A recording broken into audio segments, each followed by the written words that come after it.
Pada mana kita stop je lah. Okay.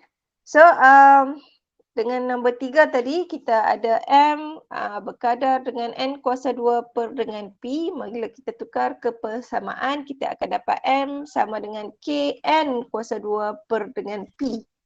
Okay. So, di sini dia bagi maklumat M itu 4.8, N itu 6, P itu 1.5.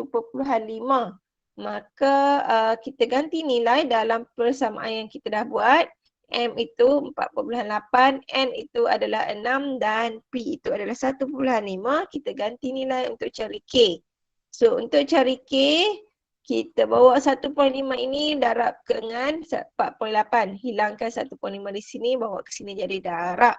So kita dapat 7.2 sama dengan 36K. So K sama dengan 7.2 per dengan 36. Sebab sini darab bawa ke sini jadi bahagi. So K kita adalah 0.2.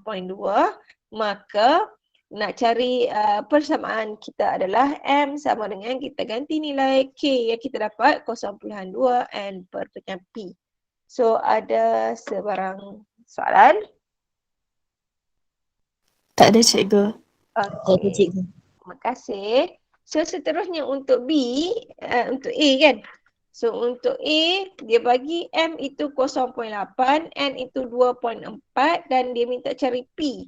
Maka kita gantikan dalam persamaan yang kita dapat ini, nilai-nilai yang kita ada, 0.8 adalah M, N 2.4, so kita ganti nilai untuk cari P. So bila kita dah ganti nilai, P ni kita bawa ke sini, 0.8 ini bawa ke sini, kita akan dapat, ini darab lah, 0.2 darab dengan 2.4 kuasa 2, so kita dapat 1.152 per dengan 0.8, maka P itu adalah 1.44. Okey, jelas? Jelas cikgu. Okey, terima kasih. So ada sebarang soalan boleh angkat tangan. So seterusnya untuk soalan B, dia bagi M itu 19, P itu adalah 3.8 dan N itu apa dia? So dia tanya N itu. So maka kita akan ganti nilai dalam persamaan yang kita cari tadi. M 19, N nak cari, P itu 3.8. So kita ganti nilai.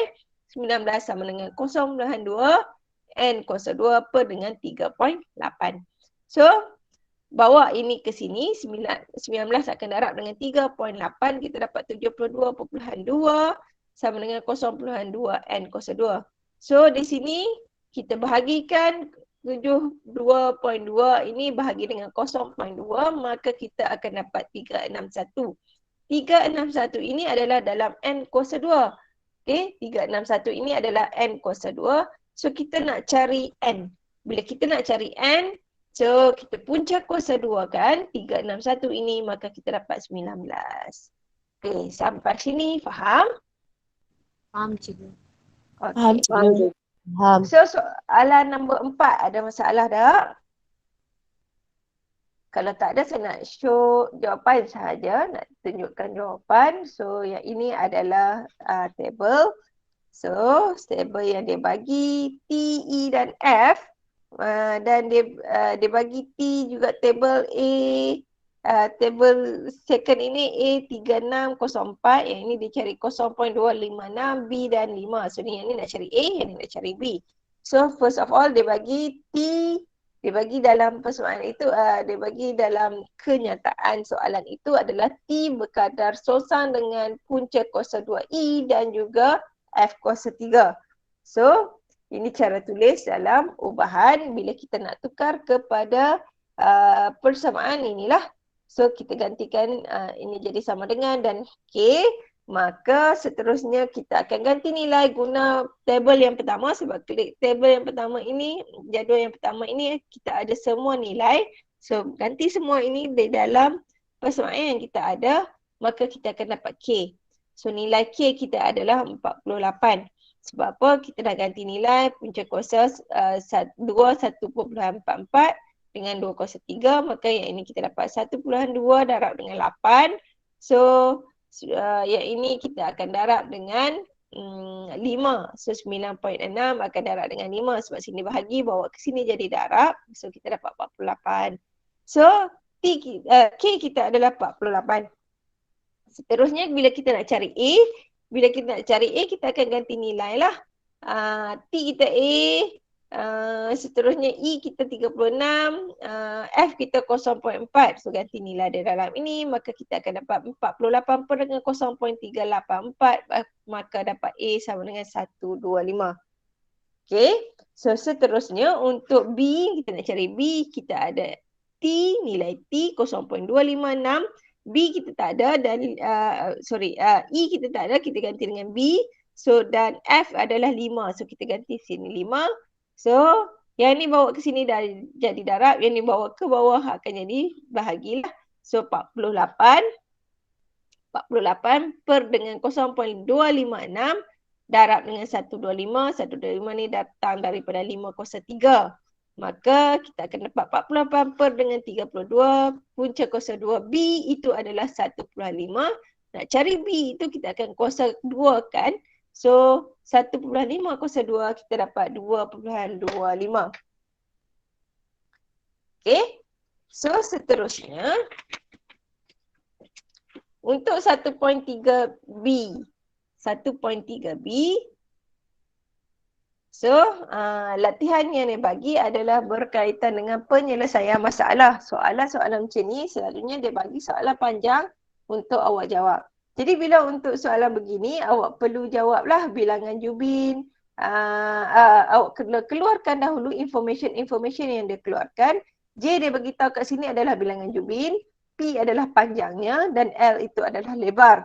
Kemudian dia juga bagi tahu di sini J itu berkadar songsang dengan P dan L. So maka kita nak tulis dalam bentuk ubahan, kita akan tulis J berkadar 1 per PL. Okay, J berkadar dengan 1 per PL. Maka seterusnya bila kita nak tukar kepada persamaan, kita akan jadi J sama dengan K per dengan PL. Okay, so seterusnya bila kita nak ganti nilai, soalan juga ada bagi nilai yang mana J itu 120, P itu adalah 0.4 dan L itu adalah 0.5. Kita akan gantikan nilai semua benda ini di dalam persamaan yang ini untuk cari nilai K. So J itu 120, P itu 0.4, L itu adalah 0.5. Maka bila kita cari, so yang ini 120, yang ini adalah 0.2.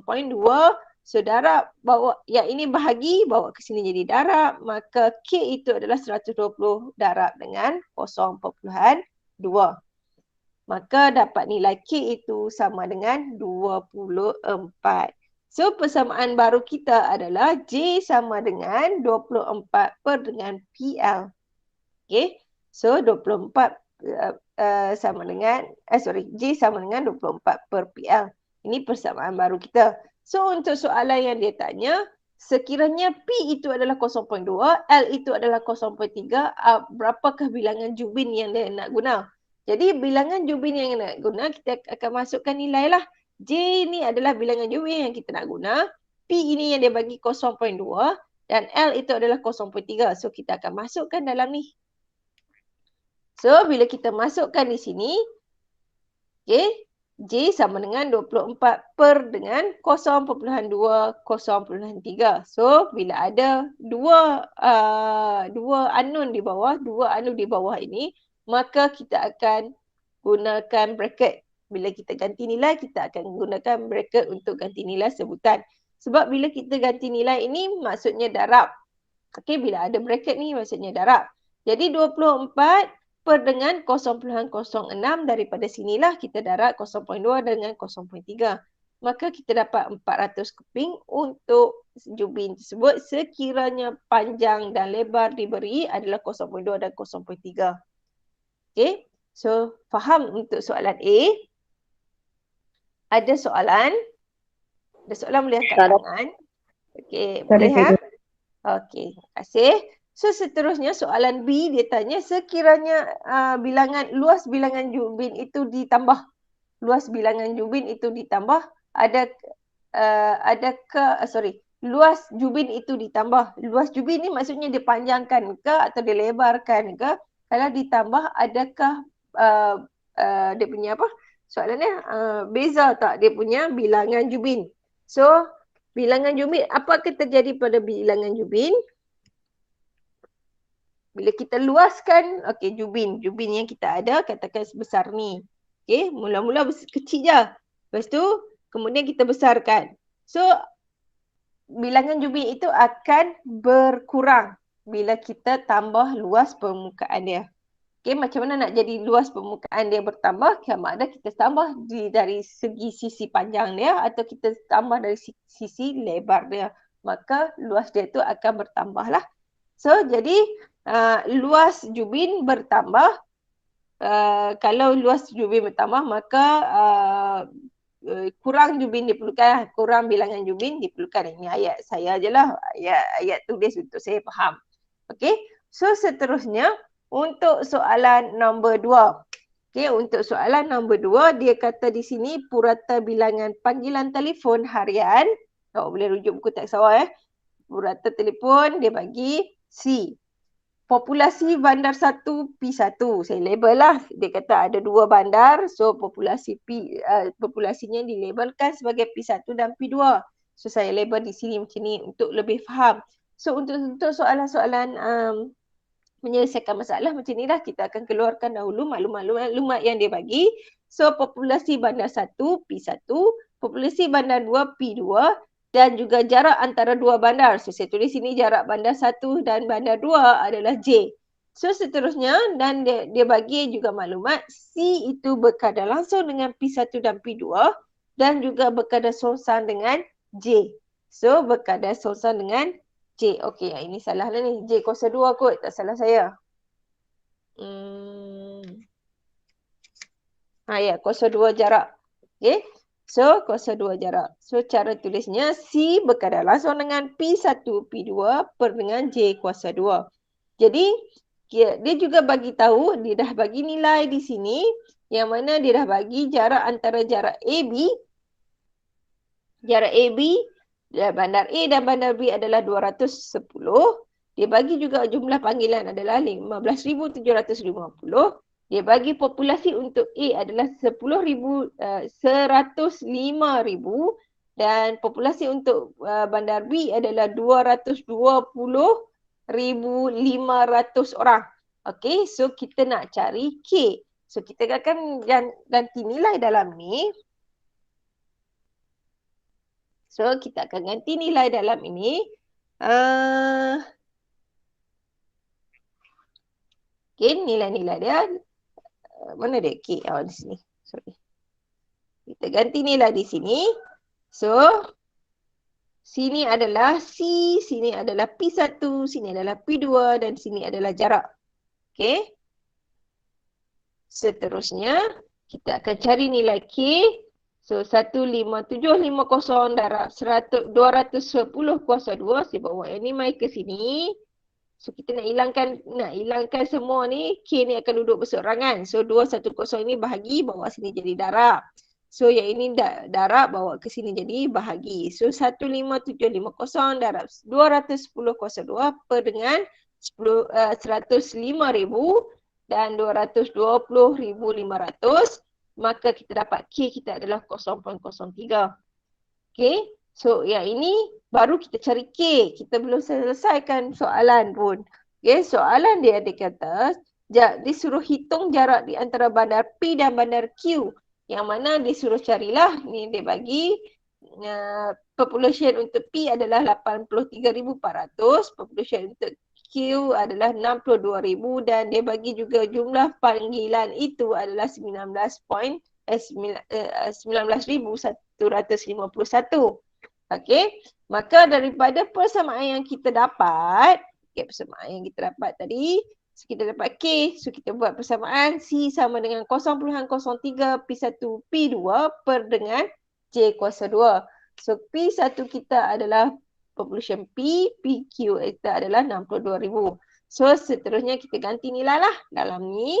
Kita ganti nilai. So kita nak cari jarak dia. So J kuasa 2 kita nak cari, bawa ke sini. Iaitu dari darab. So bawa yang ni ke sini jadi bahagi. So selesaikan 0.03 darab dengan yang ini per dengan 19,151, maka kita dapat J kuasa 2 kita adalah 81,000 0.047. Maka kita punca kuasa 2. Sebab sini kuasa 2, kita nak cari J sahaja, punca kuasa 2, maka kita dapat 90K. Okay, so dapat 90K, dia minta dibundarkan dalam nombor bulat terhampir 90 lah. Mungkin awak akan dapat perpuluhan, so ambil sahaja nombor bulat 90 km. Okay, so seterusnya itu untuk A, untuk B kita nak cari PJ, nak cari population untuk J. So antara bandar J dan bandar K, so population untuk J dia tak bagi, population untuk K dia dah bagi, dan juga jarak antara jarak bandar J dan K adalah 351 km, dan juga jumlah bilangan telefon adalah 18,857. So yang ini adalah di sini. So seterusnya, bila kita cari di sini 18,857, kita nak cari PJ. So yang ini adalah daripada formula yang kita bagi, kita ganti nilai sahaja. Sini C, sini K yang kita memang dah ada lah. Dan sini adalah PK. So PJ kita nak cari dan J kuasa 2. So jarak kuasa 2. So kita ganti nilai dan untuk cari nilai PJ, yang ini akan darab ke sini. Semua ni akan bahagi. So jadi 18857 darab 351,02 per dengan 0.03 darab dengan berapa ni? 100 berapa ni? 1 juta. 1,100,000. So maka PJ kita, population ini adalah populasi berapa orang di situ adalah 70,400. Okay. So jelas? Jelas cikgu. Okay. So seterusnya, saya ada latihan nak bagi, tapi saya terus bagi di dalam Telegram lah. Latihan tersebut awak boleh buat di buku awak, nak salin soalan pun tak ada masalah, tak mau salin pun tak ada masalah. Nanti saya akan sharekan link Google Form untuk semak jawapan awak. Okay, yang mana kelas 5 PP, kita mungkin tak berjumpa lagi. Kalau mana tahu tiba-tiba minggu depan saya masih bersama awak. So welcome back. Untuk 5 SRT 2 juga bersama juga. Kalau saya tak berjumpa lagi dengan awak, so habislah kita punya pelajaran sampai untuk tajuk 1. So kalau cikgu awak tanya nanti awak sampai mana, habis dah cakap bab 1 dah settle, so nak masuk bab 2. So mungkin kelas lain lebih advance, saya tak pastilah. Okay, jadi awak boleh bagi tahu macam itulah, dah habis. Dan untuk kelas 5 SRT 1 kita akan bincangkanlah latihan yang saya bagi hari ni, saya akan bagi lagi dalam Telegram. So sekiranya awak ada masalah kita akan bincangkan, kalau tak ada kita akan masuk tajuk baru untuk minggu hadapan. Okay, ada sebarang soalan. Okay, siapa yang belum isi kehadiran, boleh isi kehadiran. Saya share semula. Sila isi kehadiran awak, sebab saya akan hantar yang mana belum hantar lagi, saya akan hantar nama-nama ini kepada guru kelas awak. Okay, kalau tak ada apa masalah, terima kasih banyak-banyak. Saya akan sharekan latihan di Google, di Telegram awak. Okay, so terima kasih, jumpa lagi, dan minta maaf banyak-banyak sekiranya ada sebarang kekurangan daripada saya untuk kelas 5 PP dan juga 5 SRP 2. Okay, see you, bye bye. Terima kasih cikgu. Terima kasih cikgu. Sama-sama. Terima kasih cikgu. Sama-sama.